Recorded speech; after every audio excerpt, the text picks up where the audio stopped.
Hello and welcome to the Newbury and District Amateur Radio Society's Introduction to Datamodes, brought to you by Michael, Golf Zero Papa Oscar Tango.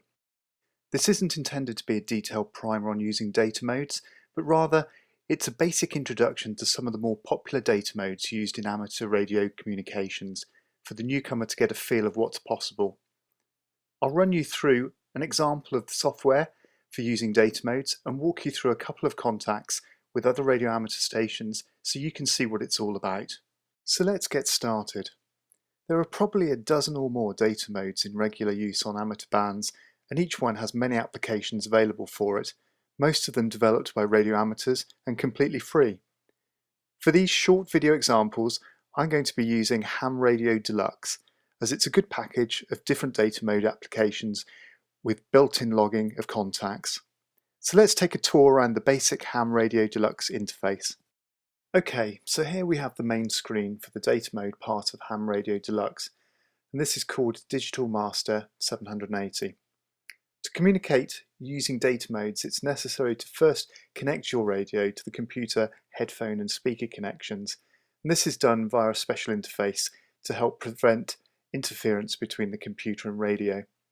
It's also possible to control most aspects of a modern radio from the computer, and in this screenshot you can see that the radio frequency readout is displayed in the left-hand black box at the top of the screen. This enables the operator to change frequency using this application rather than swapping between the computer and the radio. So let's take a tour around the screen. In the middle of the screen we have the text entry window, and this is where we're going to type our messages. Because much of what we type is going to be repetitive, and because some data modes can send much faster than you can type, the application has what are known as macros, where you can save text to be sent at the press of a button. These are accessed through the drop-down menus, and you can see I've set up some basic macros to call CQ, looking for a contact, and to help when replying, sending basic personal information, and ending a contact. Just above the text entry window, we have the received and hopefully decoded text window. You can just see the last bit of data I was decoding in the window.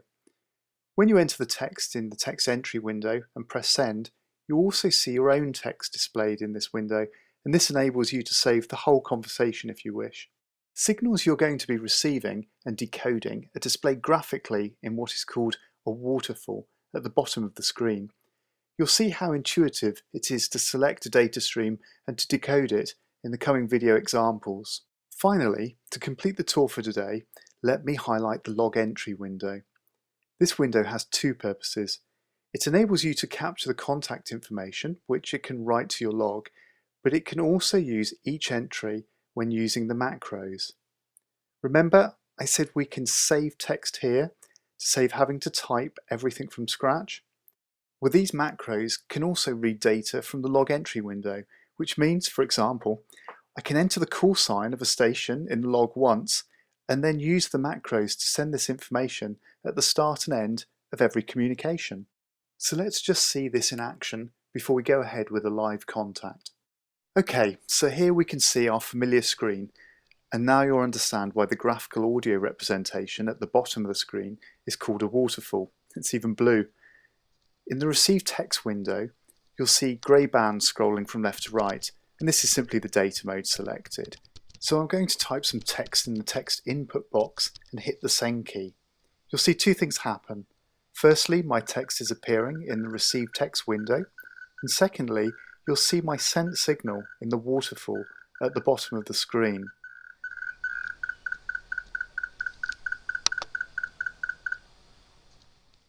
Right, now let me demonstrate entering some information in the log entry window, and then we can see how it's picked up by the macros. I'll make up a call sign, Charlie 4 Lima Lima, and you'll see that this software immediately populates the country field based on the call prefix. And let's add a name and a location for the station I'm calling.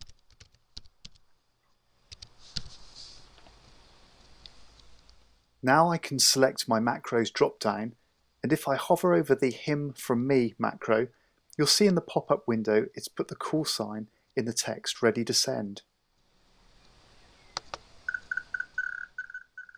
Now let me send some information using another macro. This time, the macro has pulled in the name and the report for the other station from the log entry window and added it to my sent text. In fact, my name, my location, or QTH as it's called, and my Maidenhead locator, India Oscar 91 India Juliet, are also pulled in from another table where I can store my own information.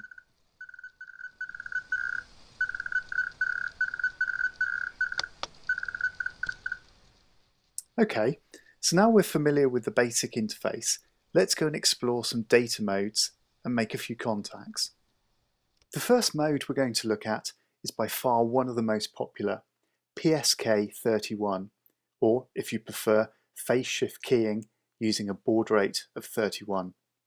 I'm not going to discuss here the coding techniques, but rather talk in simpler practical terms about what PSK31 looks like, what it sounds like, why it's great to use, and to demonstrate a contact, or QSO, using the mode. So let's take a look and a listen to some PSK31. Okay, so the sounds you can hear are multiple PSK31 signals, and if you look at the waterfall at the bottom of the screen, you'll see each of these data streams as a wiggly but symmetrical vertical line. The stronger the signal, the brighter the line in the waterfall. I've used the mouse to select one of these streams, and you can see the decoded message in the Receive Text window. It's Foxtrot 4 Echo Zulu Delta calling CQ and looking for a contact. I've typed his call into my log entry window, so now I can select a reply from my macros to respond to his call. While I'm transmitting, the audio is muted, and hence all you see in the waterfall is my transmitted data stream.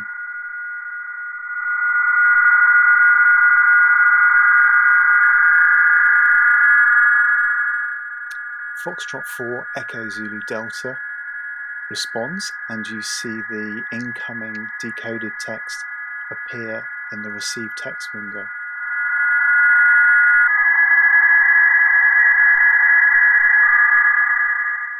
As the station sends information that I may wish to use to personalise my response, I can automatically add this information to the log entry window by right-clicking on the words and selecting where I want them to be entered. In this case, Jean-Pierre is a double-barreled name, and I've had to manually enter the Pierre, the second part, but the QTH Bedaïd has successfully been entered into the QTH section of the Add Log Entry window. So I can right-click on his locator and select Locator from the drop-down list, and you'll see that appears under Locator in the log entry window.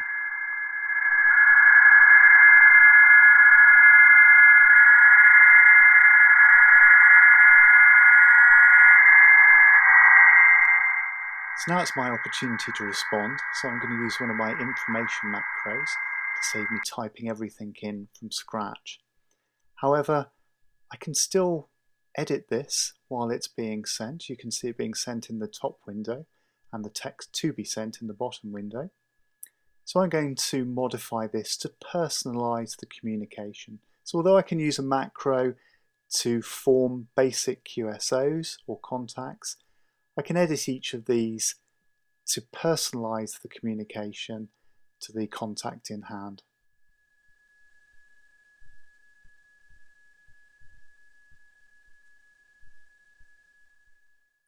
PSK31 runs at a speed fairly similar to a competent typist. So as you can see the speed it's actually sending as it crosses through the text in the send text window and appears in the receive text window. But it's still possible to type if you're a good typist in real time. As Jean-Pierre responds to me, you'll see that his signal in the waterfall under the yellow marker is much diminished from what it was at the outset, and now it'll start to get brighter. And that was because there was another signal very, very close, approximately 70 or 80 hertz away. And that's one of the great things about PSK31. You can have adjacent signals very, very close and still maintain a communication.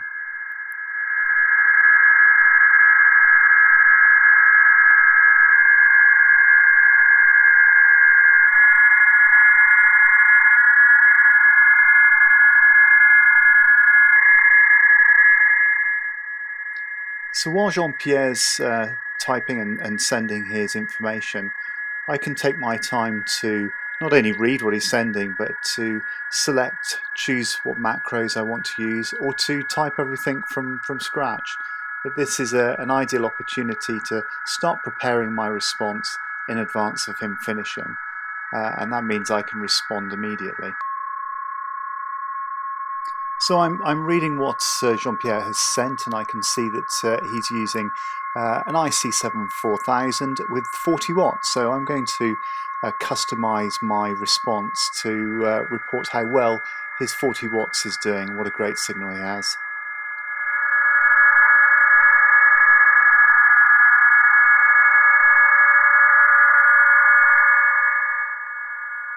So I've just realised that my macro might not be entirely clear to a non-English speaker. I've just put that I'm using a rig blaster, and I want to just adjust that to make it clear that I'm talking about the data interface that I use to connect the radio to the PC.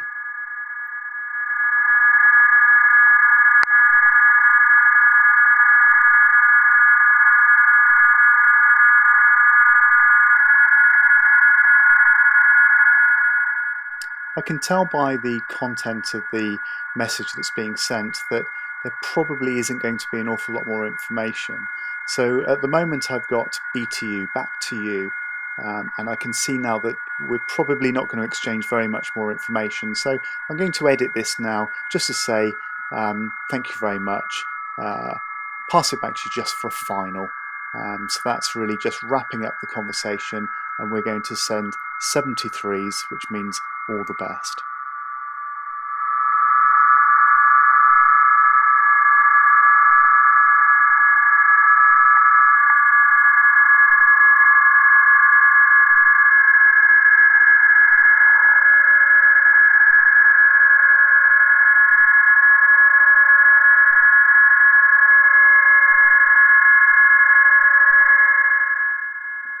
And in fact, it looks like we really are not going to send very much more, so this is going to be my final over.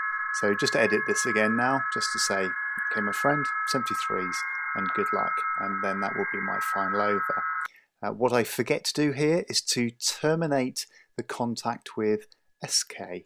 I've just left KN, which normally means please respond, name station, and I should really terminate the contact with SK. So, as I send my information, let's wrap up PSK31. PSK31 then is a great mode as an introduction to data. There's a lot of activity to be heard on the amateur HF bands, and a large number of stations can fit into a very small bandwidth, and signals don't need to be that strong. You don't always receive all the other stations' information perfectly formed. Sometimes data does become corrupted, but on the whole, PSK31 is reasonably error-free. I highly recommend creating some macros to send the basic exchanges, but don't be afraid to ad-lib and edit them on the fly.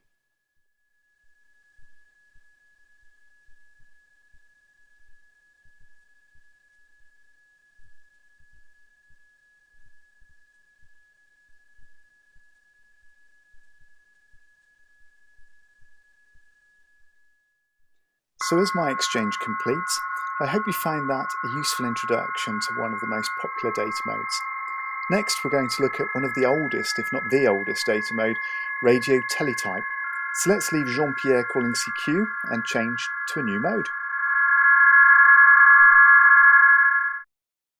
Whereas PSK31 used phase shift keying to send data, radio teletype, or RTTY, uses frequency shift keying, which you'll see in its distinctive waterfall pattern made up of two lines about 170 Hz apart. Basic RTTY has a slightly higher sending speed than PSK31, using a data rate of about 45 baud compared to 31 baud for the previous PSK example. So let's get a look at RTTY and see what it sounds like. So I'm still set up to use PSK, so the first thing I need to do is select RTTY, and then I can select the RTTY signal in the waterfall, and we can immediately see that we have Hotel Golf 3 India Papa Alpha Hungarian station. I've selected his call sign and added it to the log entry, and I'm responding to him to see if I can get him to call me back.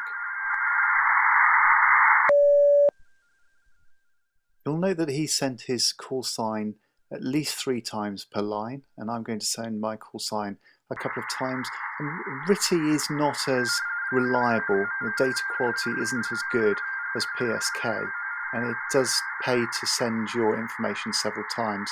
He's responded with a very short exchange, almost a contest type exchange. Golf Zero Papa Oscar Tango, good afternoon, GA, and 599, my signal report.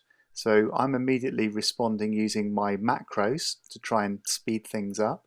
And as you can see, I've made a slight mistake in that I've sent 2 macros, both of which had his call sign and my call sign.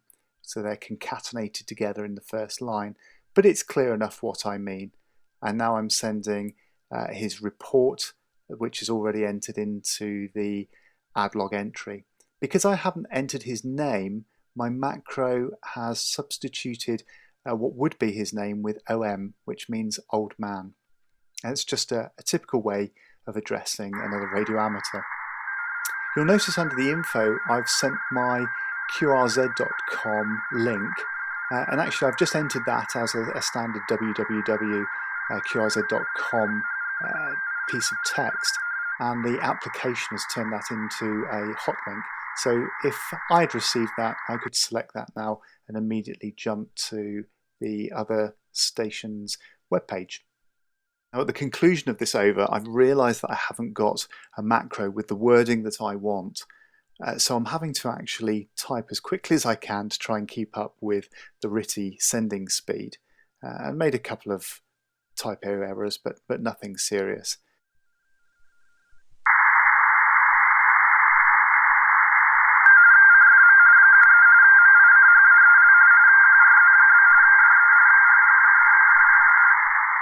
Let's leave HG3 IPA, calling QRZ, which means who's calling me, and have a look at another mode. And now we're going to have a look at a mode called Hellscriber.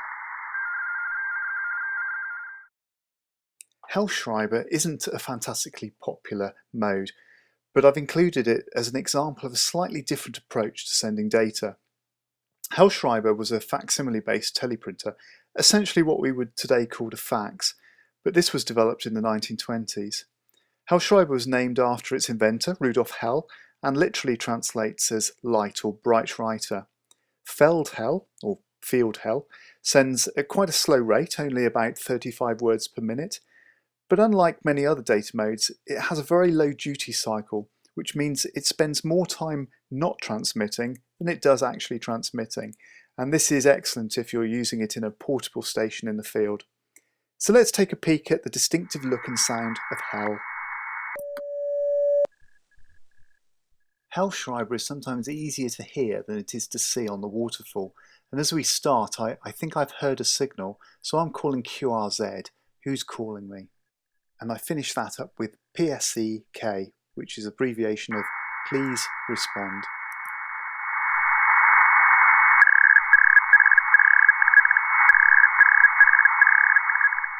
So I've got a bite. India Victor 3 India Hotel Foxtrot, an Italian station, has responded. Now, unlike the other data modes, because Hellscriber is a facsimile, it's a graphical representation, I can't right-click on the data to automatically fill in my log entry window. So I have to manually start typing in the information that I want to use in my macros. Now in my sent text, you'll notice that I appear to be sending 3 lines, or at least one whole line and half a line at the top and the bottom.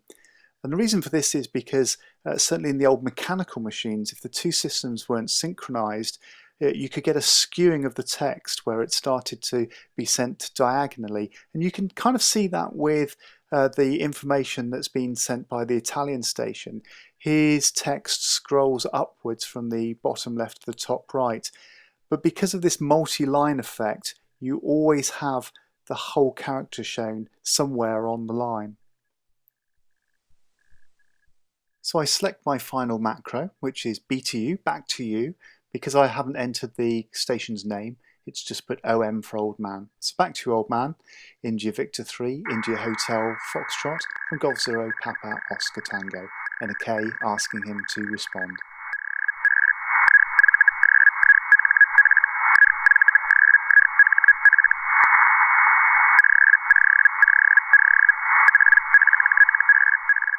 The great thing with Hellscriber is, unlike the other data modes where you're completely reliant on the PC to be able to decode the message, Hellscriber, the brain does the decoding.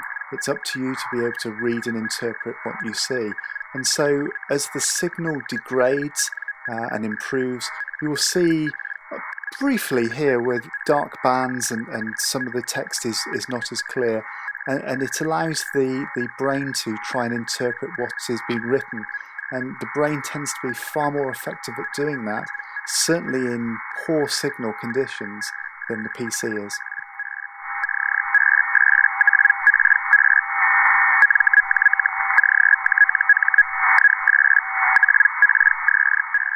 Now, our Italian station signal is not a bad strength, and you can see it reasonably clearly in the waterfall. However, with Hellscriber, you can still interpret what is being sent with quite minimal signal levels, and sometimes it's very difficult to be able to actually pick out where in the waterfall the signal is. But at these times you can use your ear to listen for the sound, tune for the peak sound, and then select various places on the waterfall until you see the text starting to appear in the receive text window. So when I've come to respond to the station, I've discovered horror of horrors that I don't have a macro set up correctly for what I want to say, and hence I'm now going to have to type in real time. Now you can see the effect of what happens if I don't quite keep up. In the bottom window where I'm typing, you can see that there are no gaps. Where I've typed the word Caesar, it's all one word, but because I had to glance up to see how to spell it, I left a bit of a gap, and in the upper received text window you can see that there's a gap halfway through the name, and it just fills it in with dots. The other data modes are very similar. If you can't keep up, it's not a problem. It just sends spaces while it's waiting for you to catch up with it. So let's jump to Caesar's Last Over and give you a chance to take one last look at some Hellscriber in marginal conditions, so some of the signals starting to fade, and see how clever your brain is in being able to interpret letters which a PC wouldn't be able to decode.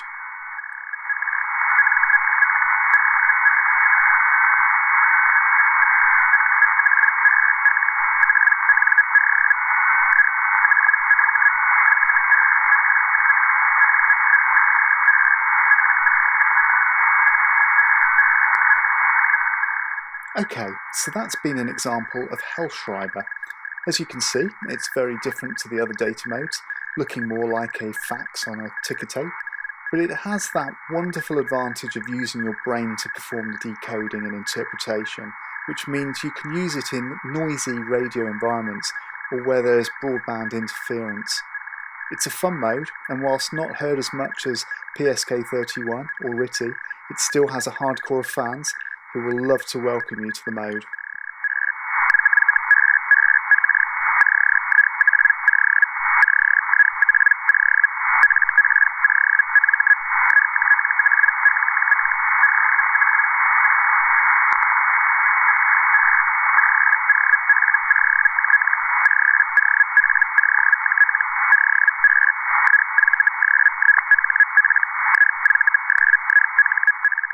Let's say ciao ciao to Caesar, but before we finish, let me just show you one last function from within the macros.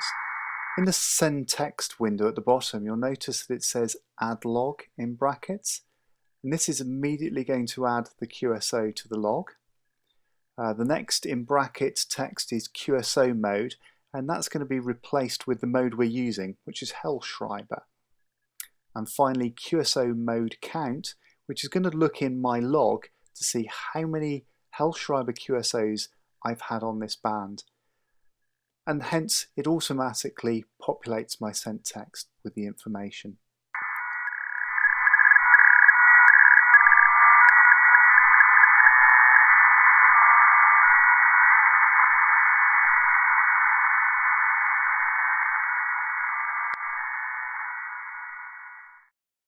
Well, I hope you've enjoyed this short introduction to data modes and that you're inspired to go and try these out and then explore some of the many other data modes available.